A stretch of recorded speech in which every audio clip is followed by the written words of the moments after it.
ओडिशा आंचलिक टीम सत्यर विजय। बीओं कार्यालय घेराव कले मूल निवासी संघ। ऑल इंडिया मूल निवासी संघ पक्षर राज्य सभापति विजय सेठी नेतृत्व में डेलांग ब्लॉक शिक्षा अधिकारी कार्यालय घेराव कर दीर्घ 15 वर्ष धरी गड़मोटरी पंचायत गंडपड़ा स्कूल कार्यरत थिबा शिक्षयित्री तथा बीएलओ स्निग्धा स्वाई निज क्षमतार अपव्यवहार करी अनियमितता करथिबा अभियोग रे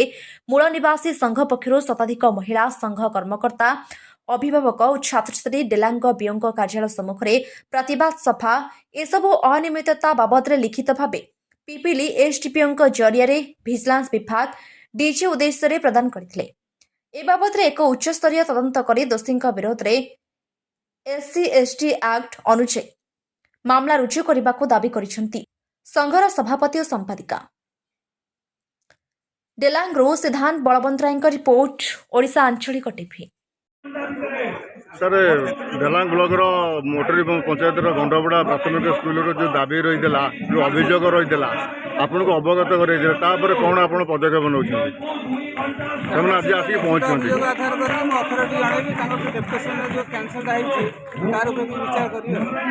पंदर वर्ष है गोटे लोक कहीं अच्छी से जगह तार आंसर दौना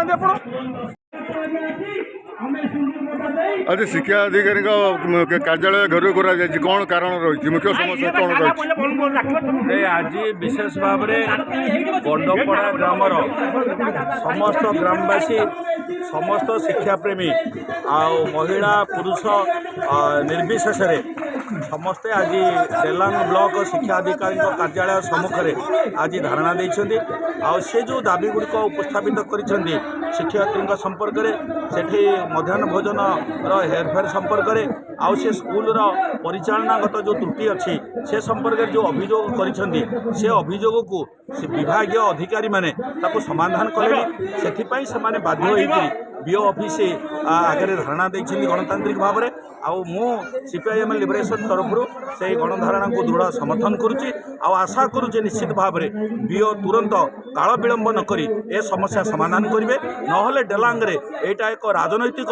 रूप नब समस्त विरोधी राजनैतिक दल आम एकाठी हबू आ रास्ता को बंद करिया पर्यंत आम जीवु आईन श्रृंखला को ये व्याहत हम निश्चित भाव में तेणु से अवस्था को न जानतु बीओ तुरंत हस्तक्षेप कर ए समस्या को यथाशीघ्र समाधान करने आम दृढ़ दाबी कर।